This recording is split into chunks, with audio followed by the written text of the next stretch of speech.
So in my previous videos, I talked a lot about using Golden Cheetah specifically for training.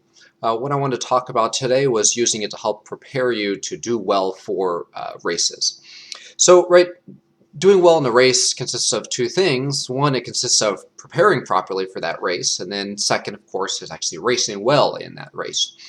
So, the preparing part, training, is something that lots of people talk about, and I'll say a little more about that in this video. But one of the big things I think probably isn't talked about enough is picking races that suit you well, that suit your strengths, and that avoid your weaknesses. So certainly there's nothing wrong about racing in races that don't suit your strengths, and that can be good to help make you stronger. But if maybe this is you're aiming for an A race and you really want to get a good result, then you want to pick a race that suits you well. So I'm going to give an example today. So I had this is about near the end of the season for me, and I know just historically this is about a time when I peak. So I wanted to do well in a race. I didn't want to just finish with the pack.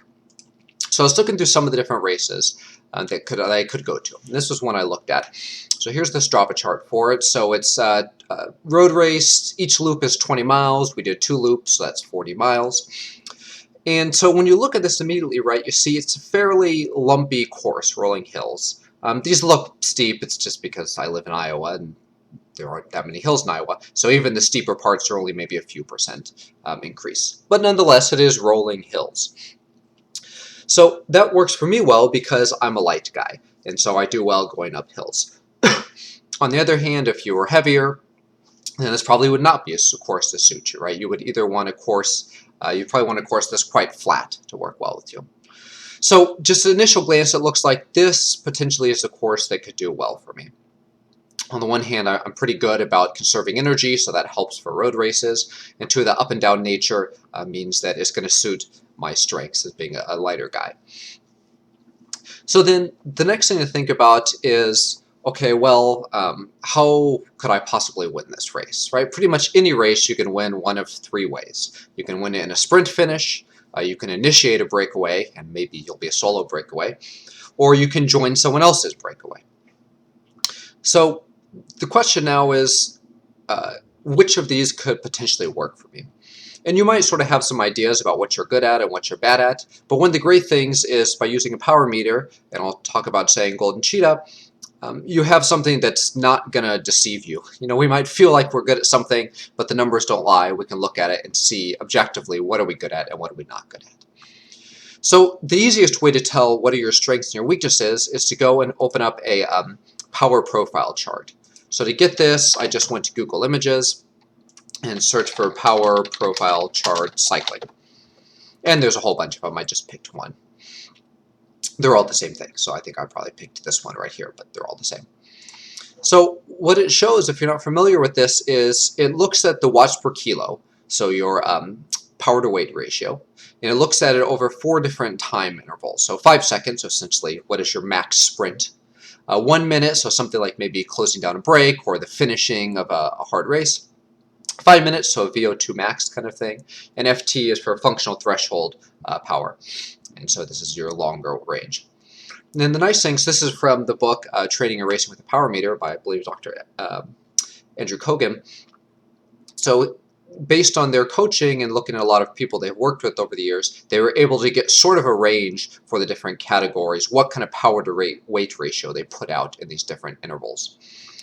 So, of course, this could be different for you. Maybe the area you live in, people are stronger, maybe they're weaker. But the point is, at least gives you something to look at.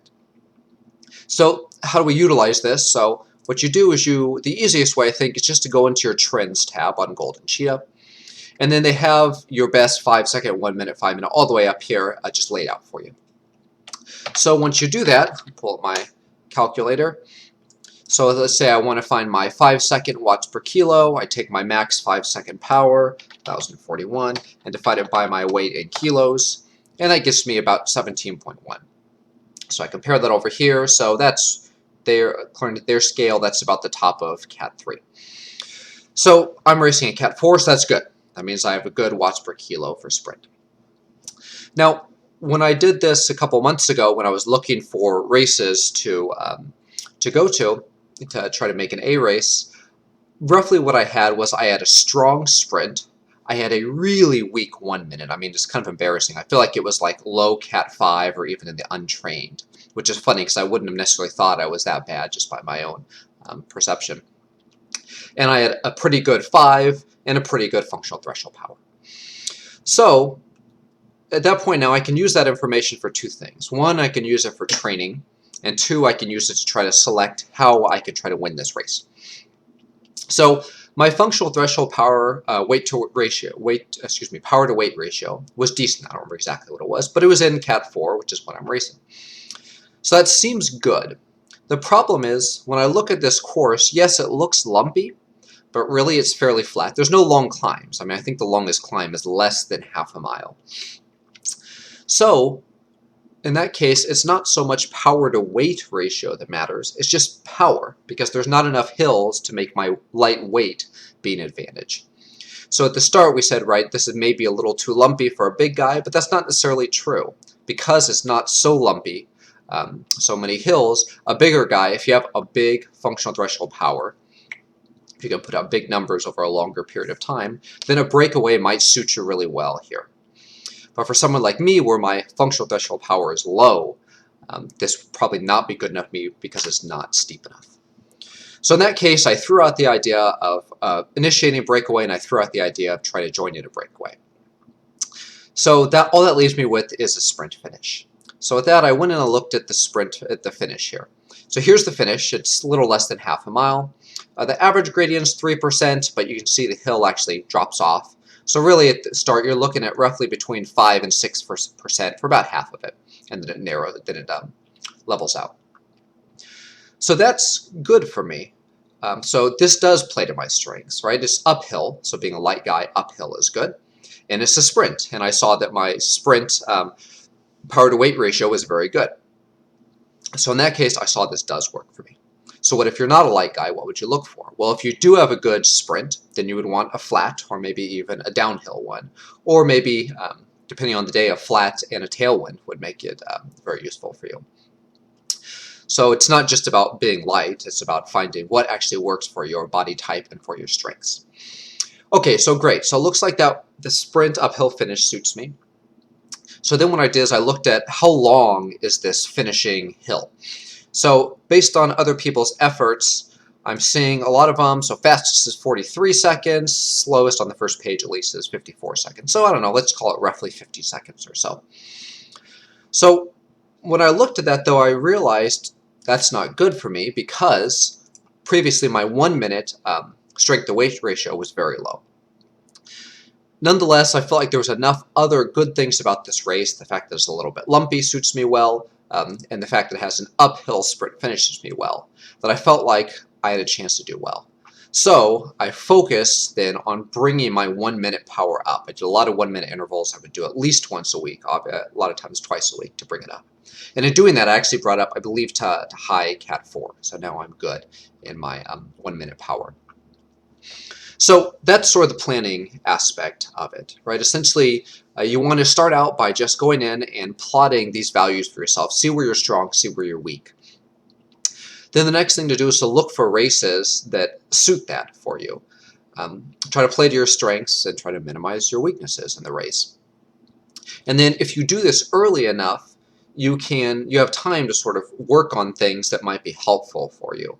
So in my case, 1 minute power was going to make a big difference in this race, so I worked on it. On the other hand, functional threshold power was not going to make a big difference. I was pretty much going to be sitting in, or 5 minute power. So I didn't really bother too much with those. I just worked on the things that I was lacking in and that were going to give me trouble. And I did end up winning that race, so it worked very well for me. So it's a fairly simple thing to do, but the idea is just find what your strengths are, and the easiest way to do that is with a power profile chart. There's more you can do than just that, so cycling fatigue profile. If you get the book Training and Racing with the Power Meter, they basically fill in more than just 5 second, 1 minute, and functional threshold power in 5 minutes. So you can, I believe you can probably find it by Googling online. It's in the book, so I'm not going to pull it up since that might be sort of a copyright issue. But that'll let you see a little more granular detail where you are in terms of those things. So it's something like this. where you have 5-second, 10-second, 20-second, and then how does your 10-second compare to your 5-second? How does your 20-second compare to your 5-second? So it gives you a little more data. So I recommend checking it out. It's a good book too. Anyway, so that is all I have for today. If you have any questions or comments, please feel free to leave them below. Thank you.